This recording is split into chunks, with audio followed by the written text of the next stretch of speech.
Good afternoon, ladies and gentlemen. I'd like to welcome you to the Zero Carbon Future Pavilion on behalf of Clean Air Task Force. My name is Steve Brick. I'm a member of the senior leadership team at CATF, and we are delighted to host this panel on a topic that has been near and dear to our hearts for, at this point, decades. I want to draw your attention to the QR codes on the walls at the side of the room, which, if necessary, will take you to a website that provides simultaneous translation and transcript in, I think, 40 or more languages. With that, I think we're going to start with a video, and then Subbu will take over the moderation of the panel. And again, on behalf of CATF, welcome. Black carbon, better known as soot, is an overlooked air pollutant contributing to global warming. It is emitted during the combustion of fossil fuels, biomass, and waste. Black carbon particles absorb sunlight and emit heat. This warms the surrounding air and accelerates the melting of snow and ice. This is triggering irreversible climate tipping points. In the Himalayas, the Andes, and the Arctic, these emissions are at the center of climate and health crises. Black carbon emissions cause erratic rainfall and extreme flooding in Africa and Asia, affecting food and water security. Black carbon is a major toxic component of particulate matter pollution, which is the largest environmental health risk and is responsible for millions of premature deaths worldwide. The good news is that cost-effective solutions exist to cut black carbon emissions, and their effects are immediate.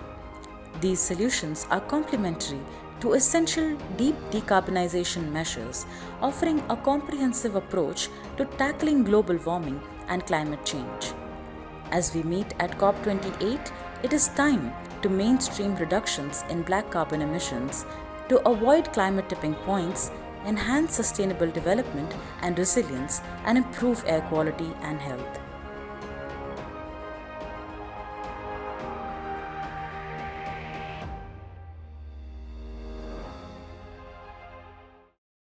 Great. Thank you so much. Now, I'm just going to walk you through the highlighted findings of our policy brief. This was developed with support from the Clean Air Fund, and my partners are Indu Murthy, who leads the climate team at CSTEP, and Michael Johnson, who leads the Berkeley Air Monitoring Group, Gary Kleiman, who is in Orbis Air, and he left early this morning, I think, or yesterday. Yeah, and Dan McDougall. But yeah, welcome all, and thank you for being here. So basically, this is the case for action on black carbon, and the idea is that since finally, there's a lot of work that went into getting the global methane pledge and making progress on methane. We'd just like to draw people's attention to black carbon and hope for progress on reducing black carbon for various reasons, as we'll discuss during this panel discussion. Next slide, please. Oh my, I have this, never mind. Yeah, great. So at a glance, it has multifaceted impacts, right? Black carbon emissions, whether they're emitted from diesel exhaust or from wood burning, or from kerosene lamps, for example, or residential cooking, they have various impacts. Most of the impacts are usually close to the source. So, for example, black carbon emissions from India are estimated to cause up to 39% of glacier melting in the Himalayas and over 10% of glacier mass loss in the Tibetan Plateau. It has significant health impacts. It's a major component of PM 2.5, which is one of the largest environmental health risks, as Nina will talk about later today. And PM 2.5 itself is estimated to cause about 4 million premature deaths from ambient air pollution and about 3 million premature mortalities from indoor air pollution, and black carbon is a significant component of that pollution, along with organic carbon. There's also studies that show that in monsoon-sensitive countries, black carbon emissions disrupt rainfall patterns, so they can make monsoons happen much earlier, which disrupts farming practices, for example. They can also make floods a lot worse. Peak flooding increases, that causes damage to infrastructure. And finally, most importantly, perhaps, black carbon, when it deposits in the Arctic, for example, in the Arctic snow and ice or in the Himalayan glaciers, it accelerates their melting really fast. So in the Himalayan glaciers are accelerated by about 50% due to black carbon emissions, both warming of the air as well as deposition and darkening of the snow.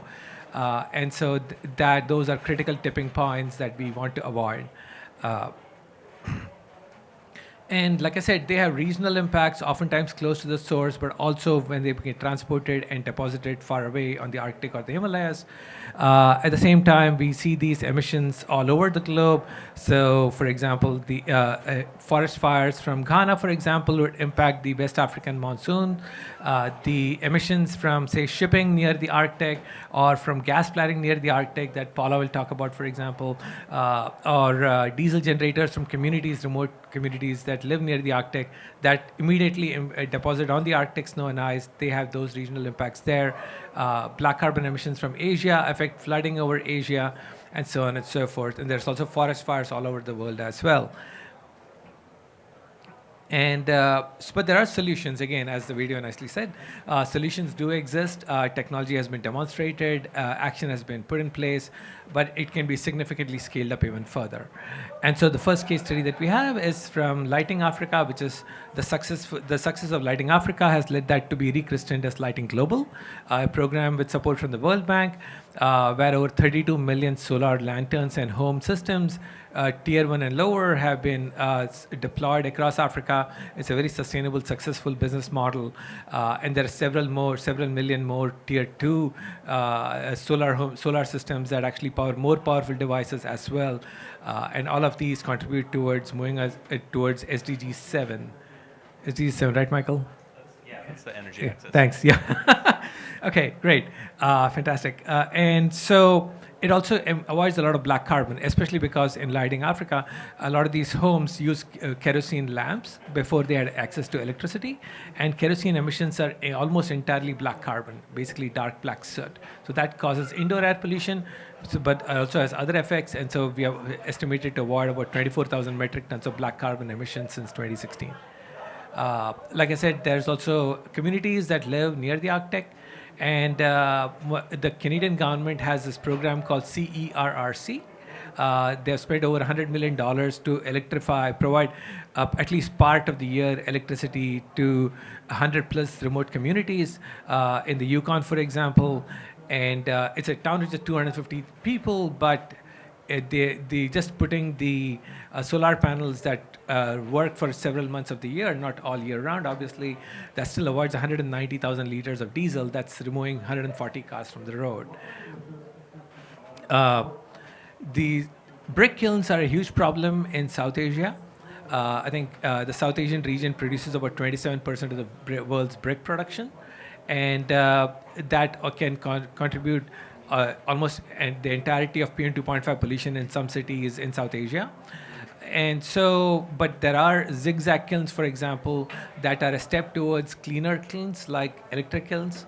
So zigzag, it's actually not that expensive to convert your traditional kiln into a zigzag kiln, and you can, if it's properly operated, you can reduce PM 2.5 by 40%, but more importantly, black carbon by as much as 60%.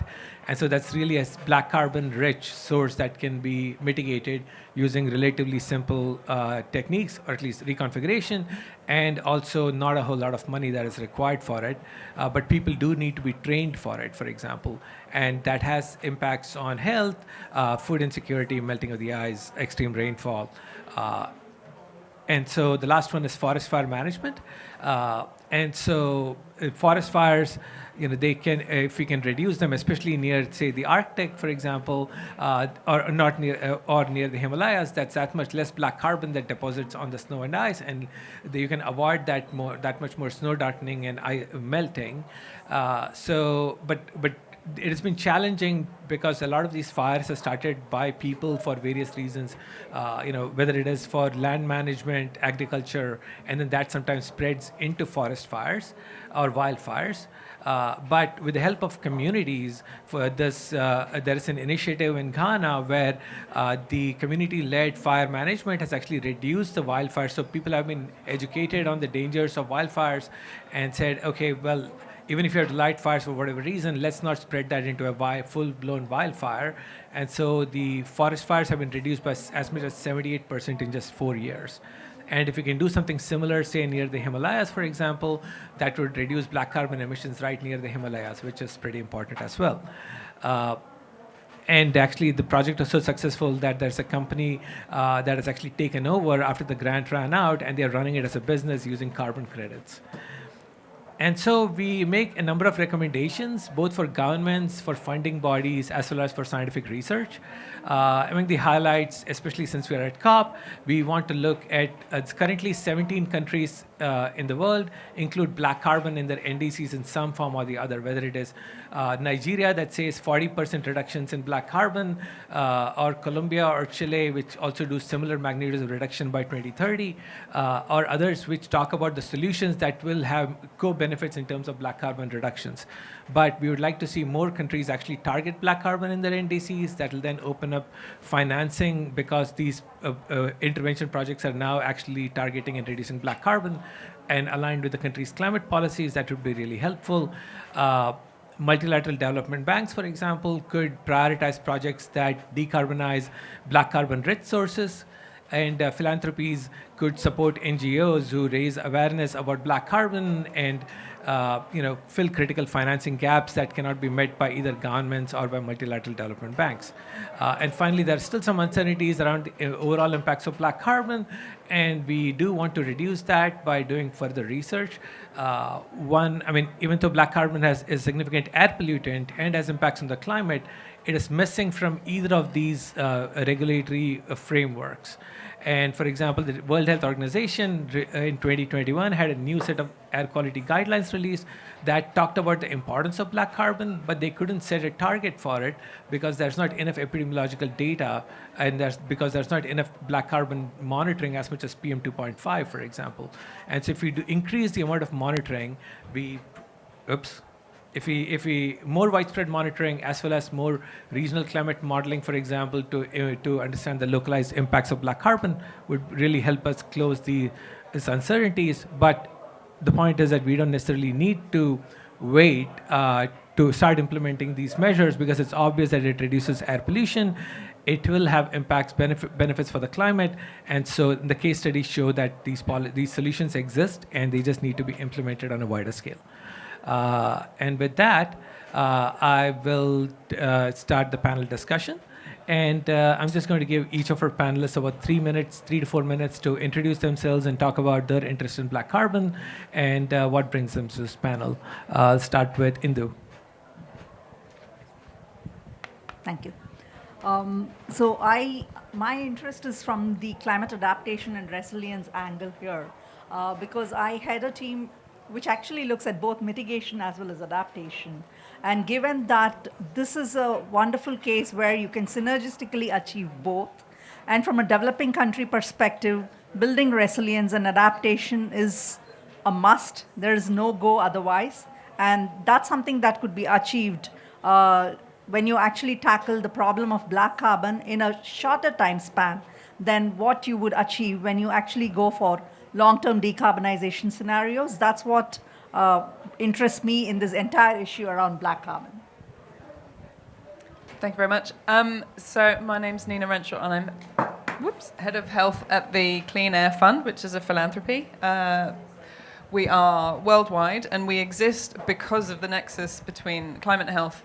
Air pollution comes from the same sources as the issues that we're seeing around climate change. So if you tackle one, you tackle the other.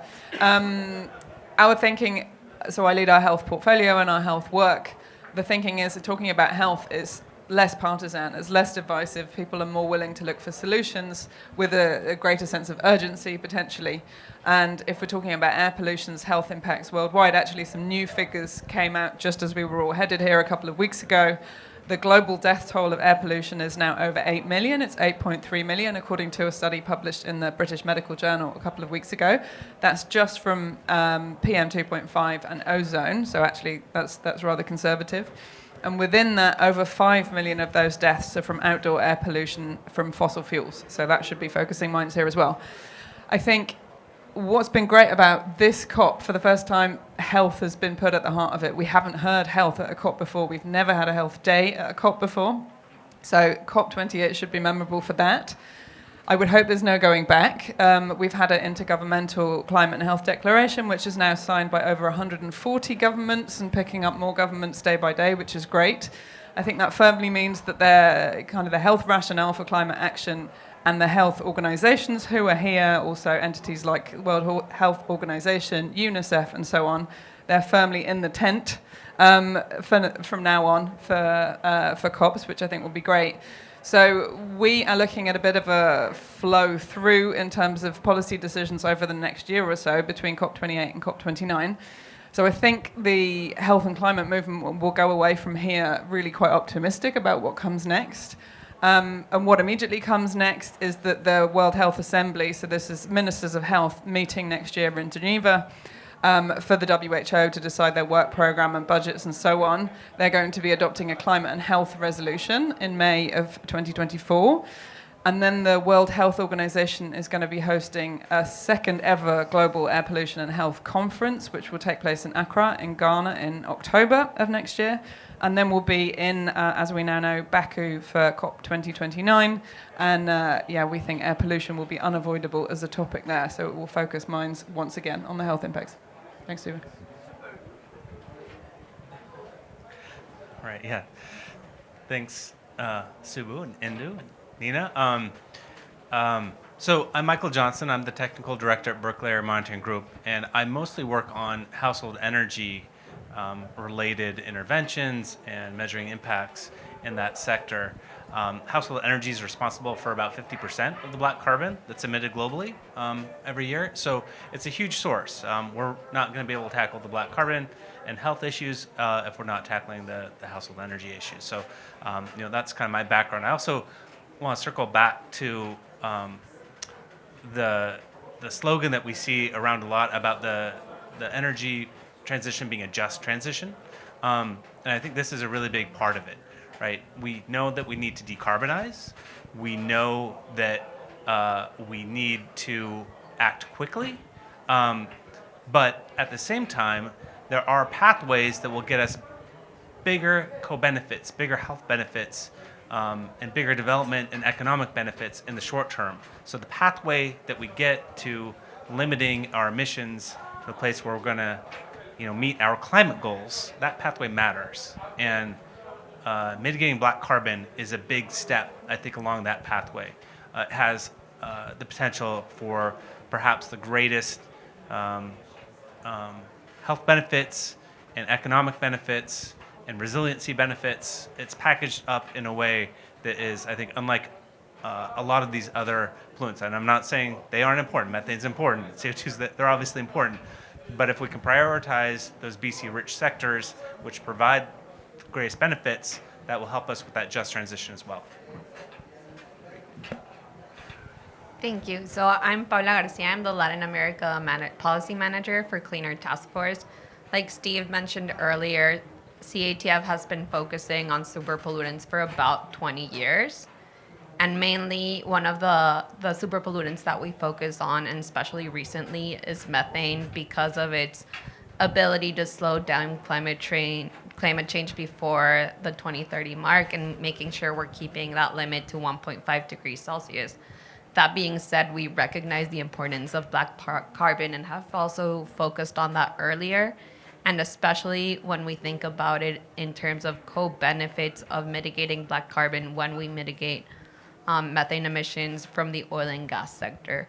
So within that scope, we mostly work towards reducing or eliminating routine flaring from the oil and gas sector when we're providing technical support for governments in their development of regulations for methane. And the reach that we have is international, so we have teams working in Africa, working in Europe. I personally work in Latin America with a group of other people.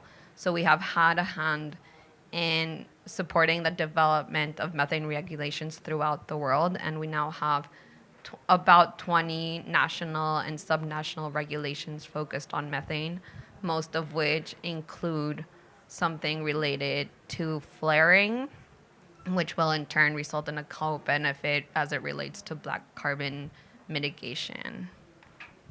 Great. Thank you so much. Okay, no, you can keep, that's fine. Okay, I was going to ask questions next, but thank you for that. Everybody done? Yeah. Okay, thanks. I just was a little confused there, but now, great, awesome.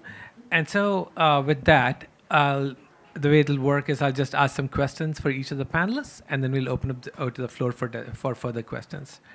So the first question is for Nina.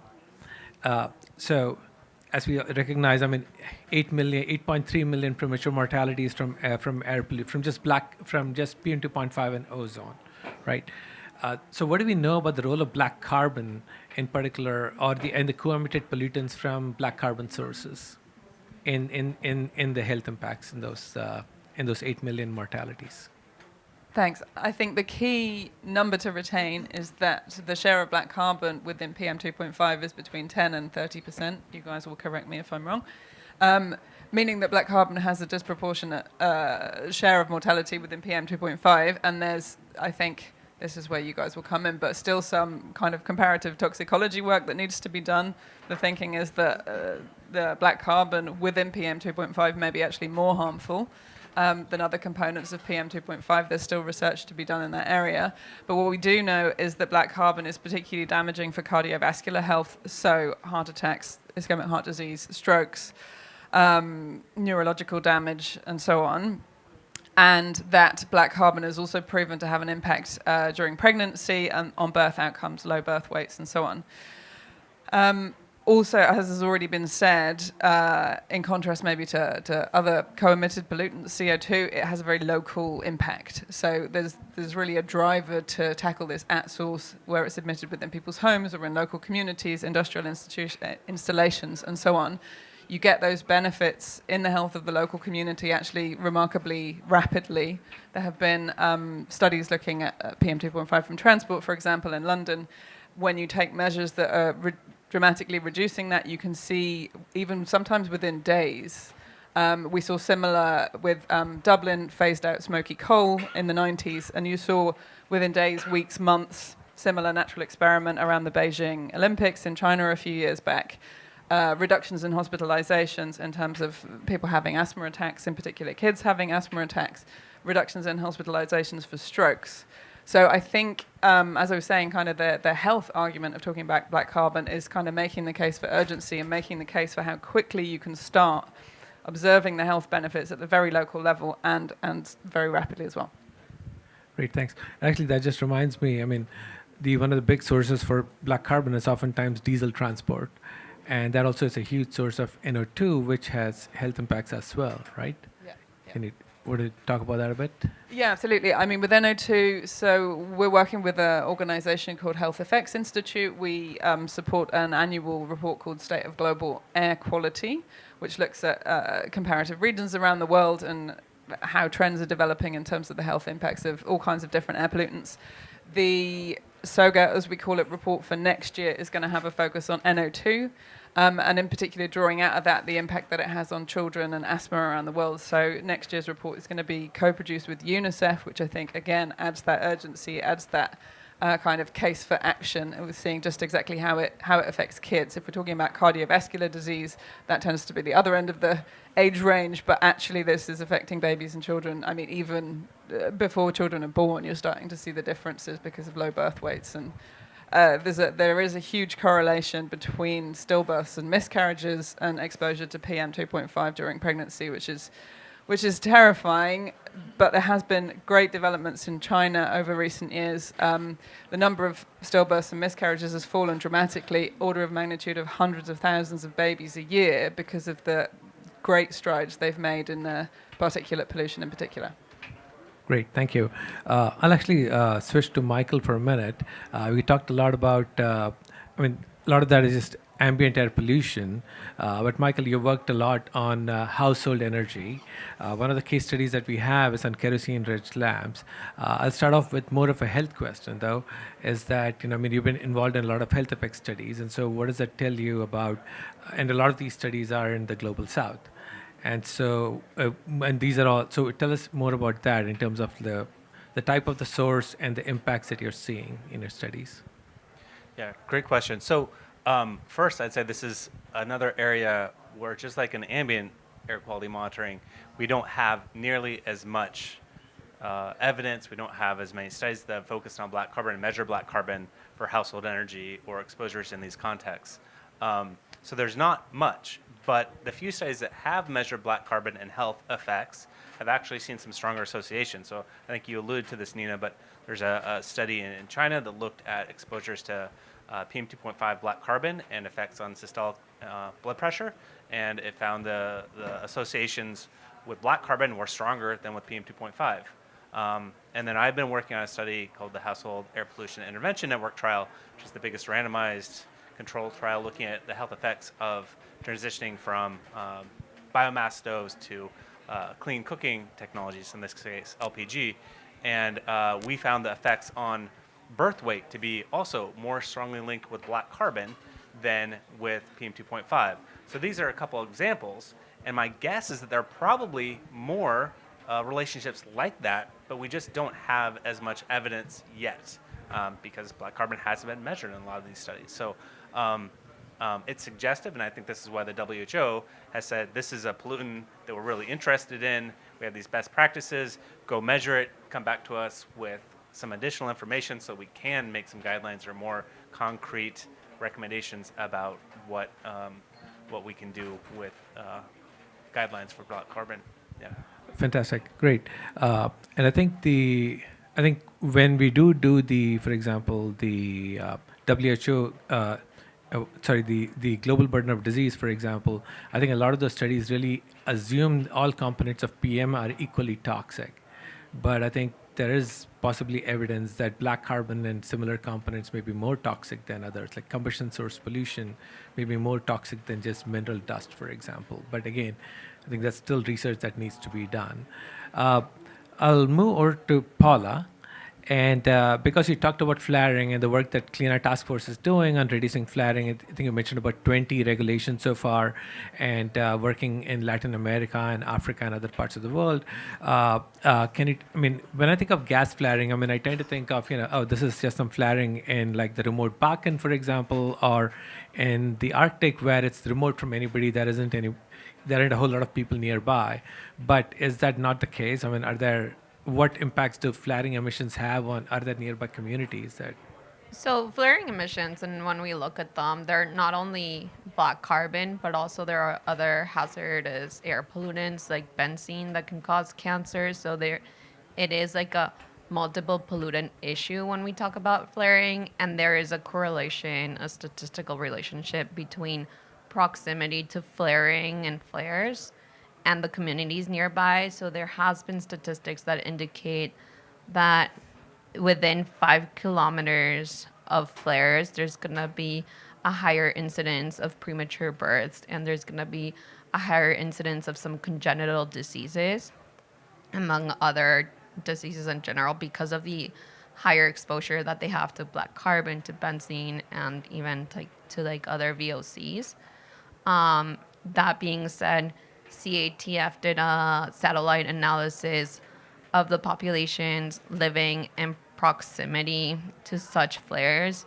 And within the framework of the EU regulation that's been published, around 10 million people live within those 5 kilometers of a flare within countries that are exporting gas to the EU, right? So if we talk about it, we're talking about an enormous amount of people, and this is very significant.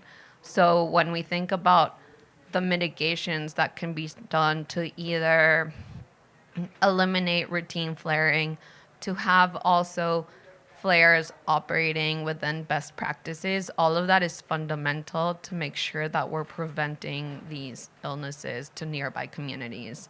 And furthermore, I just want to go back to some of the points that were mentioned earlier. We're talking about communities that are normally a higher proportion of Black, Indigenous, or people of color. So there is a lot more to think about when we talk about like the black carbon and flaring issue. So it can be a significant environmental justice issue. Yes, I Right. believe so. Yeah, great. Thank you. Do you have a follow-up to that, Nina? Very briefly, yeah, I absolutely agree that it's an environmental justice issue because black carbon health impacts, first of all, disproportionately concentrated in the global south. And then secondly, within all countries, they're going to be disproportionately affecting kind of economically or for other reasons, marginalized communities who are close to industrial installations, major traffic, ports, and so on. This is something that we're keen to look at as well, exposures around major transport hubs, for example, because of diesel or heavy fuel oil burning. Great, thanks. I'll actually go back to you, Nina. I mean, to wrap up the health part of this discussion. So, I mean, clearly, I mean, we all talked about quite a lot about significant impacts that black carbon has, but air quality regulations don't usually include black carbon, right? So, can you explain about why not, and how can you move towards air quality regulatory agencies starting to set targets and safe limits for black carbon? Thanks. Yeah, it does indeed fall between the cracks at the moment, which is kind of baffling to me because I first started working on black carbon and air pollution a good 20 years ago when it seemed like it was kind of surging in terms of attention, and then it's ebbed and flowed since then. So I'm pleased to see it coming back up the agenda. Also inspired by what's happened, all of the action in the last few years around methane and other super pollutants. I think this is inspiring to see the kind of things that can come together, the funding, the political attention. So by the Global Methane Pledge and the Global Methane Hub, for example, we need something equivalent to also turn the tide on black carbon, make sure that it's under this similar amounts of pressure. But as Michael and yourself, you were both saying, WHO has a qualitative comment on black carbon within the WHO air quality guidelines, but no quantitative guideline yet. So there's more research that needs to be done, and certainly resources for WHO and their Global Technical Advisory Group to go away and look at that in the next iteration of the air quality guidelines. As you said, there are, I think, 17 countries already including black carbon in their NDCs that they brought here. Again, correct me if I'm wrong, this is a question to you are American, right? Not Canadian. Before I accuse you of being American. So the Sunnyland statement between the US and China that was agreed just before we came here has a focus on SLCPs. So from what I'm hearing, both the US and China should be focusing on integration of super pollutants into their NDCs that they bring before COP 2025. So this is quite promising, but we would like to see more countries kind of get the technical support they need also to integrate the health arguments into their NDCs for inclusion of black carbon next time around. So we've worked with the Global Climate and Health Alliance to do a scorecard of countries' NDCs that they brought here, and it's got a rating in terms of how well they included health in the NDC overall, but air pollution's impact on health in particular. And what was really fascinating there is of the 15 top performing countries, only one was a high-income country, and that was Chile. And 8 of the top 15 are countries in Africa. So you can see that there's intent. We awarded bonus points for inclusion of black carbon, so many of the top scorers are those that are including black carbon and black carbon action in particular. But you see there, another thing that we work on as Clean Air Fund is the funding for air pollution and air quality action. And you see the intent and the kind of joined up thinking in an exemplary way from these countries in the NDC scorecard. So we're seeing Colombia, Mali, Ghana, Nigeria ranked really well, but implementation is the next step. And for that, they will need to tackle basically the mismatch between good intentions and the resources available and the technical assistance available to these countries to actually go ahead and do it. Fantastic. And that's a great segue to Indu. Because, I mean, so far we really talked about black carbon as a mitigation. I'll come to the second question later. But it's black carbon, we're really talking about mitigation, but your specialty is climate adaptation. And so what role does black carbon play in helping us adapt to a changing climate? Yeah. So right in the beginning, when you made a presentation, it very clearly talked about how black carbon leads to melting of glaciers, and as a result of which there's increased flooding that happens. Now, flooding has multiple effects. It could be large infrastructure, but more importantly, since we are talking about environmental justice, it impacts the vulnerable communities a lot, primarily those dependent on what we call as the climate sensitive sectors. Agriculture is definitely one of those. In many of the developing countries, that's the primary sector which supports economy. And so given that, and in places where rain-fed agriculture is most predominant, any variability in the weather patterns has large-scale impacts, not just on the economy, but on the lives as well as livelihoods of the people who are dependent on those. So given that, it makes sense to start looking at black carbon. Yes, the kind of actions that you take is mainly because you're dovetailing it into mitigation actions, but the results that you're actually kind of reaping out of it will have adaptation benefits. Now, while that is one of them, the other is about heat, right? So when you're kind of dealing with black carbon, you're also able to kind of mitigate increasing heat, and as a result of which the heat waves that we hear about more and more, day in and day out in different parts of the world, not necessarily the developing part of the world, everywhere we talk about it. But then these, of course, have much more relevance to the places which are closer to the specific areas that we are talking about. Now, these actions would definitely have impacts wherever they are going to be taken, but also in areas farther from where they are, because the monsoon is something that plays a very large role in much of the agricultural systems. So given that, I think it makes a lot of sense, and which is why it is a resilience building strategy. It is an adaptation strategy. If you deal with this, you're able to kind of buffer the losses to begin with, but over a period of time, you're improving the resilience. So you begin with adaptation, but in the medium term, you're able to kind of translate it or transition it into resilience building. So which is why it's important. Great, thank you so much. And so, I mean, the three of us actually were involved in writing the report. So Michael, Indu, and myself. And so Indu actually, came up with a really good idea of how adaptation can bring in a really good financing angle to it. Nina mentioned that in a lot of these places you can have regulations, you can have good intent, but unless you have the resources to solve the problems, you're not going to be able to solve it, right? And so tell us about how climate adaptation or adaptation financing can be different from traditional, debt instrument financing. Absolutely. For one, as I said, here is an opportunity to synergistically achieve multiple benefits. Ultimately, a lot of the SDGs that we are talking about, water security, food security is a must in there. So now, given that there is a lot of talk at this COP on climate finance, I was in the plenary earlier today where they were talking about 17 million USD that's been committed for food systems alone. Now, we're talking about food systems. You're also talking about climate. But then if we miss out on this, we're probably derailing much of the work that you're wanting to do in this particular space. So I think we should be looking at maybe loans, debt instruments, and also private, private and not just public finance, but even private finance that goes into it. You did speak about transport, right? Yeah.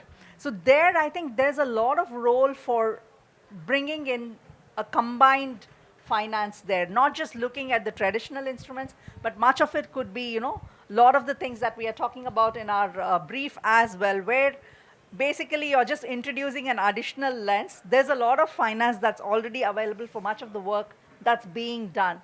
All you need to do is that ensure that when you're lending, you bring in that additional lens, which kind of makes sure that you achieve this, which results in adaptation or resilience building as well. Great. Thank you so much. And actually, it just reminds me, I was in a couple of sessions that talked about multilateral development banks and national development banks and how the relationship between the two works for climate financing. And one of the points being made is that the national development banks often hew to their indices. And so if something is mentioned in their NDCs, that is more likely to be a candidate for climate financing. And this is why we call for including black carbon in national NDCs whenever they are revised in 2025. So this is probably a question for Paula. And so this is more of a technical question, really. So now there are lots of gas flares all over the world, right? Now, do we need to tackle all of them at the same time, or is there a prioritization that could be made? Something now, when I look at, for example, so 10 years ago, I was involved in a project supported by Clean Air Task Force where we looked at some flares. Some emitted more black carbon than the others, for example. We didn't know why. We couldn't quite find a good relationship. But maybe there has been more research since. Or is there a way to prioritize and identify super emitters, for example? So I will say, perfect. Though one of the key aspects for prioritization of these flares would be that 5-kilometer limit within proximity to communities because of the health component and the co-benefits that you would get from ensuring that those flares are efficient, that they're not doing routine flaring, so that we're minimizing the pollution towards communities and nearby neighborhoods to those flares. But beyond that, we should be focusing on flares that are not functioning efficiently. So in theory, apologies, I'm losing my voice. In theory, these flares, like when you're flaring, if it's an efficient flare, combustion should be up to 98% for the most recent ones. And the flare emissions should not really be visible or should not have any color. So that would be one of the go-to indicators for what flares should be targeted beyond those that are within the 5 kilometers of communities. So if there is a report of inefficient flaring, if there are complaints from neighborhoods about flares with that like black color coming out of that immediately for me would be like one of the red flags. But also like now there are best practices for flares and flare operations. So we want to make sure that flares have an automatic on switch or that they have an alarm so that whenever they're off, they're not just venting all of those other hazardous air pollutants or they're not venting methane. So there is a lot of synergies between methane and black carbon and other pollutants being emitted that we want to minimize. Like black carbon is bad for neighboring communities, if not terrible. But so is methane on the long term for climate. So we want to make sure that we're prioritizing everything and that we're finding synergies. So just quickly bouncing back to the comment on finance, there's a lot of finance on methane coming. So if we're able to leech onto those synergies, we would be able to target black carbon through finance for methane as well. Okay, that's a great point. Thank you so much. And so over to Michael. So I think this goes back to the work you do for the gold standard. So, but I think one of the keys, even if you have financing, that solutions could be implemented, but we need to know whether they have been implemented properly, and we need to verify that emissions have been reduced.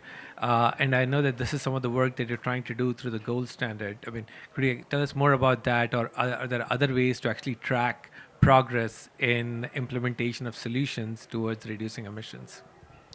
Yeah, absolutely. And I think this is one of the areas where countries are looking for a lot of support. You can put a number in your NDCs about carbon, about PM 2.5, about black carbon, but then you need to be able to measure what's happening, right? And that measurement isn't always straightforward. And if we're talking about black carbon, which is something that hasn't been part of regulatory frameworks in the past, there's probably an even larger deficit for black carbon. Luckily there are some tools out there, some methodologies that can be used, I think, that can be adapted or built upon to do those measurements. So Subbu mentioned that I did some work with the gold standard, developing methods for measuring the emission reductions for household energy projects.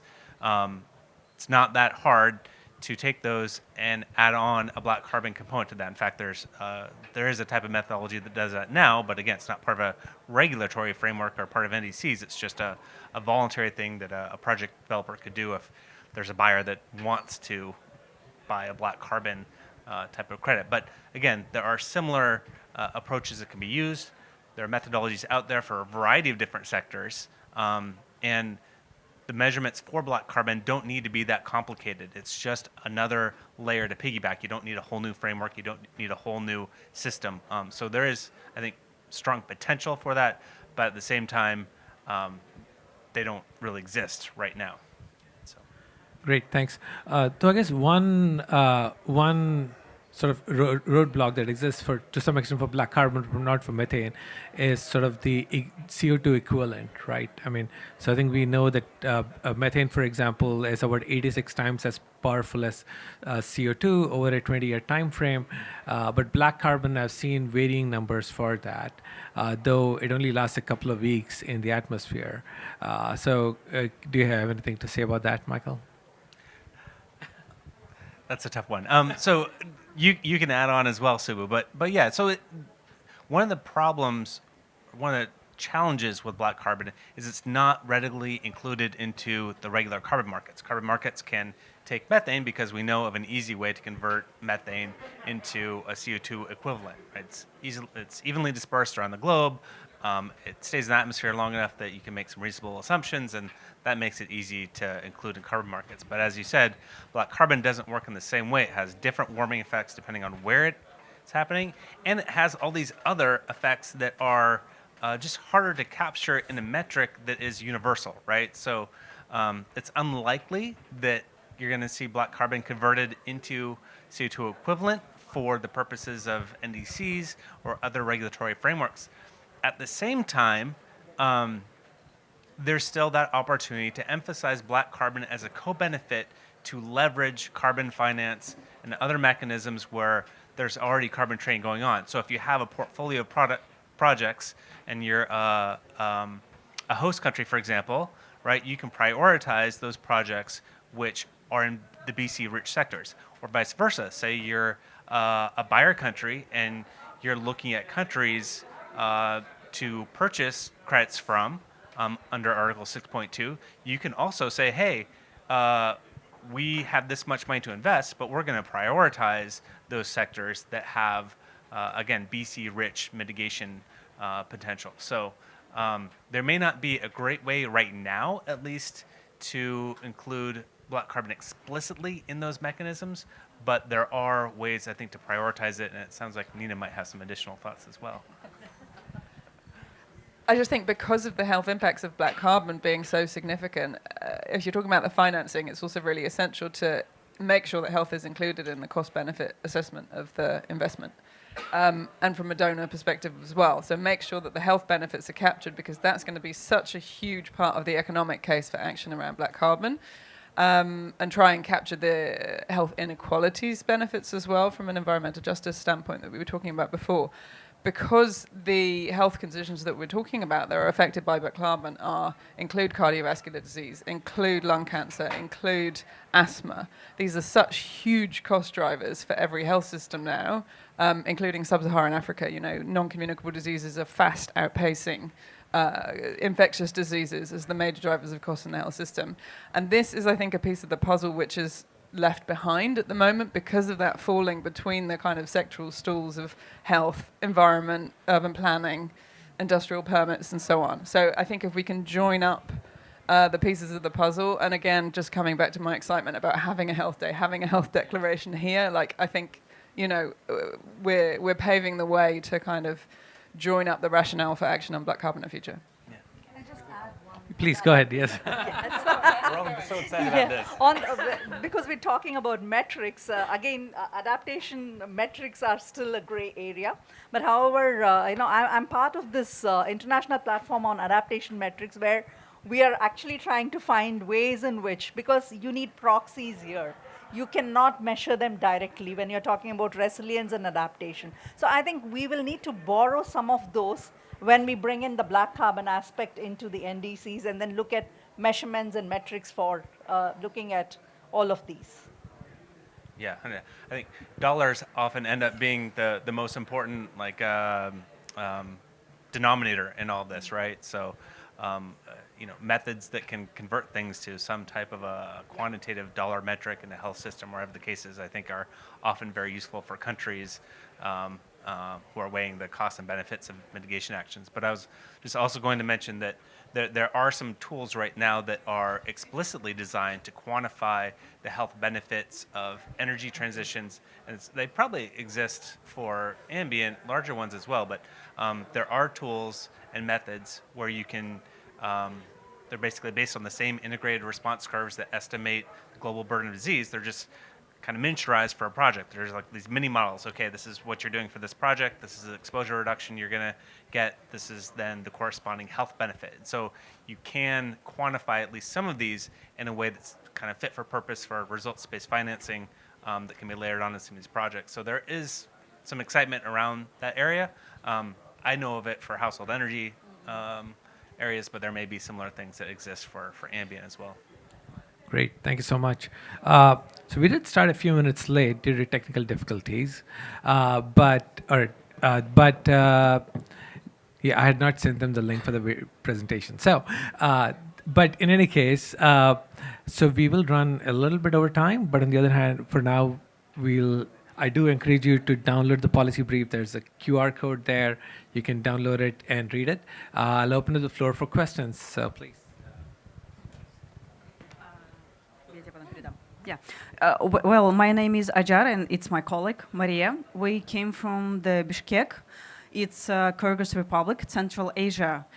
And actually, by the previous, I don't know, 5-6 years, for this 5-6 years, we are the next after the Eastern Asia on this rate of air quality because we have really big issue in heating season. Pollution, PM 2.5. So, yeah, it's urgent when we are talking about PM 2.5, and our organization, Move Green, has the local sensors in not just in our country, but in Central Asia, and our data show that we have like urgent situation in smoke and heating season. And we are not talking about methane and, of course, carbon, black carbon, right? So it's the next, maybe after. We have some researches that was done by UNICEF about the deaths, or especially children and pregnant women. And there were really interesting information about that. We have like 112 deaths per year just because of the air quality issue. But, yeah? In one city. Yeah, in Bishkek, I mean. And, but our Ministry of Health said that it's they are not believing this information, that it's not true, because we don't have enough data. But I guess UNICEF was using this global methodology of WHO. So we don't think that we should have another big researches and wait, right? Because it's like urgent situation, let's make something, right? And about the sources, it's a really great panel because everything in our issue, by our scenario, our cities are growing and we don't have like enough infrastructure because everything that we have, it's right from Soviet Union. And all these new householders, they're using coal, and it's a really bad quality coal. I mean, no central infrastructure like gas or something else. We don't have our own gas. All gas that we have is like Russian gas, and I don't know. So we should provide energy efficiency, just like simple installations, and then maybe other energy efficiency measures like heat pumps or something like this. And one more like comment about the methane. We had really big, one of the, we were landfill. Our landfill was on the list of the 50 biggest landfills in the world. For the last 2 years, it was, recultivated and such projects with partners, international banks. But they have, all this methane that we have, I think that it's like in this because they covered just. And I don't know, like there are some urgent from the colleges that it can like bump. Yeah, I'm sorry. About the question, I mean, maybe you want to like. Yeah.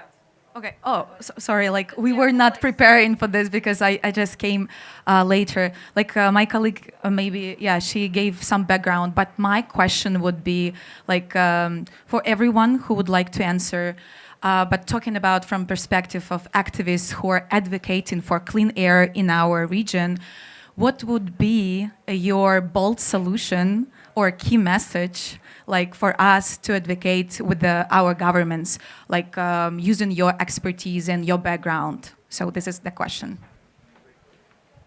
Great question. Any panelist? Maybe a broad comment about this, which is that the countries that are largely responsible for global warming, such as my own, right? We are the ones that are causing the problem. It's not smaller countries that are causing the problem. So when we're thinking about mitigation actions to address the issue, that should really fall on the responsibility of the big emitters, right?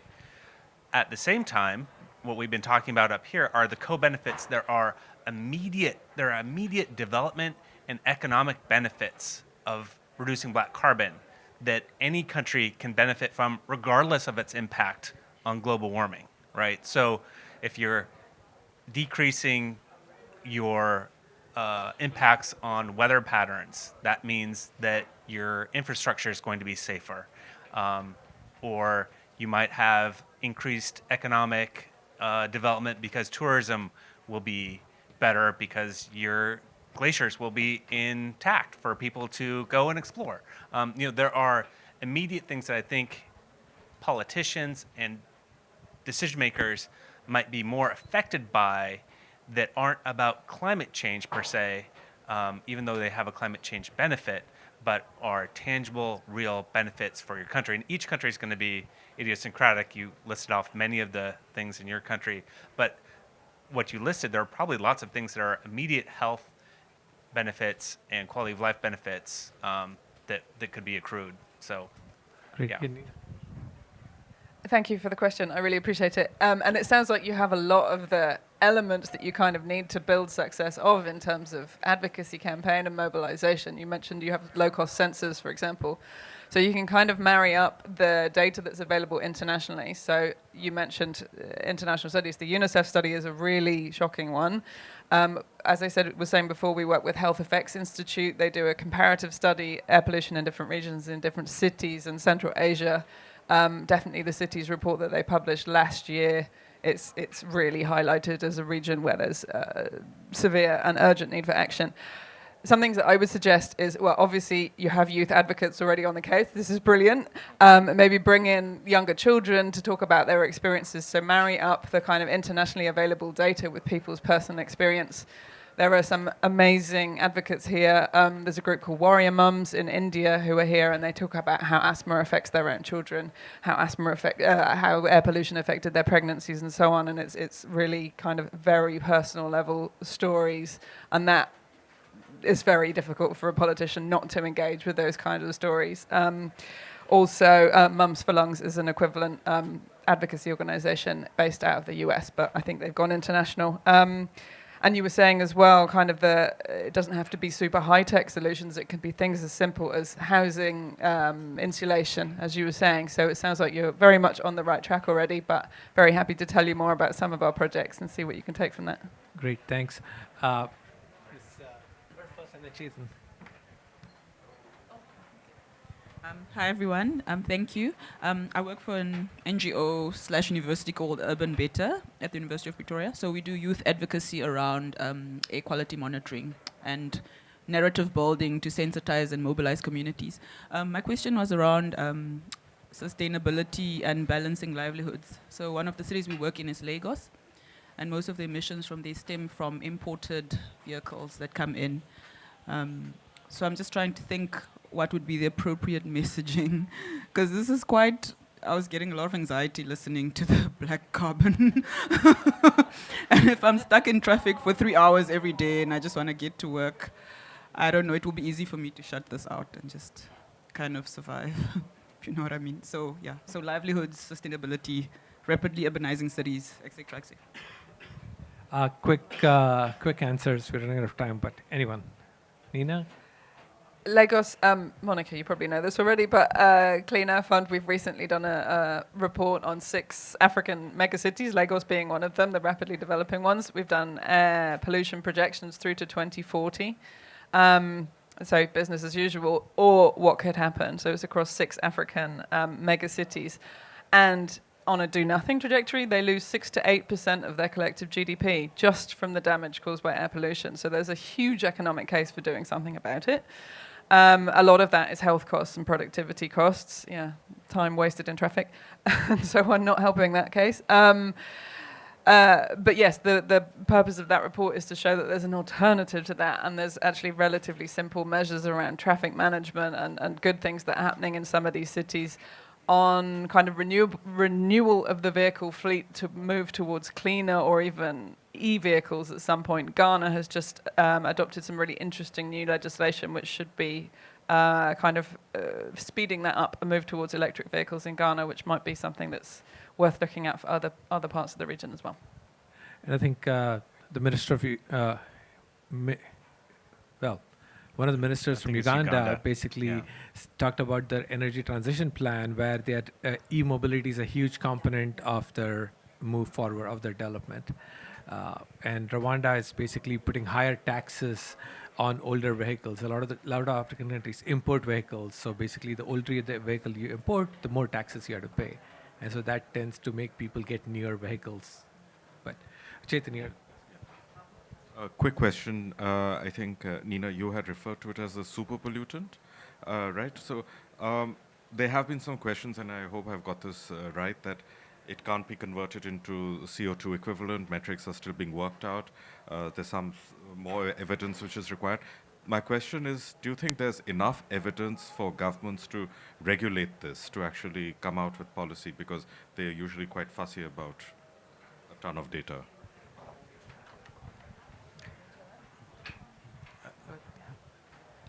Well, I would say a lot of governments look to the WHO to adopt guidelines, and without the WHO putting a stake in the sand, it's going to be really hard for governments to justify specific guidelines, regulations for black carbon. I think, it goes back to having a stronger epidemiological evidence base as well. So, we're working on that, but the WHO can't create guidelines out of nothing. And they have a philosophy, they have a very difficult process that they go through to demonstrate the proof of causality and looking at the kind of probabilistic impact that guidelines might have. And again, those have to be grounded in pretty strong evidence. So, there's just a little bit more work there.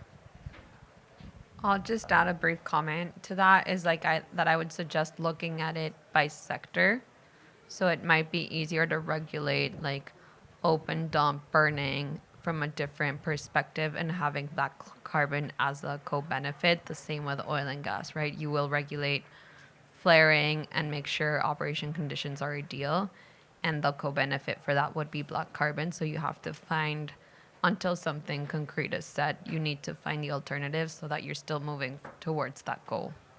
Yeah, great. Thanks. Indu? Yeah, I mean, I just want to kind of reiterate that the narrative has to be the development narrative that Nina and others spoke about. I think a lot of this is we're talking about cleaner energy, clean air, right? Which is a mandate of every government in any case. And you just have to kind of bundle it along with that till we get the metrics right, or till we find ways of actually kind of talking about these numbers that the governments are looking for. But of course, one another way to look at it is like we do in the adaptation spaces, loss avoided is a benefit. So can we look at what can we avoid by addressing this problem. So I think that's another way to look at the problem. Great. Thanks, Nina. Very, very briefly. Just to say that working on particulate matter, PM2.5 in particular, is a no-brainer. And if you do that, and that is in WHO guidelines, and it's in the IARC, International Agency on Cancer Research, UN body, saying that this is carcinogenic and so on, and that diesel particulates are carcinogenic in particular, is working on PM2.5 is an absolute no-brainer, and you begin to capture black carbon if you do that. So let's go down that route as an urgency and then fill in the gaps as science allows with the basic black carbon. WHO, they wanted to get to black carbon in the last iteration of the air quality guidelines, but didn't have the resource. I think that's something to talk about as well. So WHO needs to be better resourced to be able to go away and do this in the next iteration. Great, thanks. I'll quickly add that the other way to look at it is through including black carbon in national determined contributions, the NDCs, because that doesn't really depend on health effects, but if there's enough evidence that there is enough evidence, hopefully, that we've made out in the case for action, that black carbon does have regional warming impacts, regional climate impacts. It has impacts for the cryosphere there, and so there is enough evidence there for 17 countries have already included black carbon in their NDCs. So it's a question of other countries as well, including it in their NDCs and tackling it from an emissions reductions perspective for the climate that will have significant co-benefits for health as well as resilience. With that, I think we're well out of time. And thank you all for that great panel. Let's give our panelists a great round of applause. Thank you. And you've been a great audience. Thank you so much.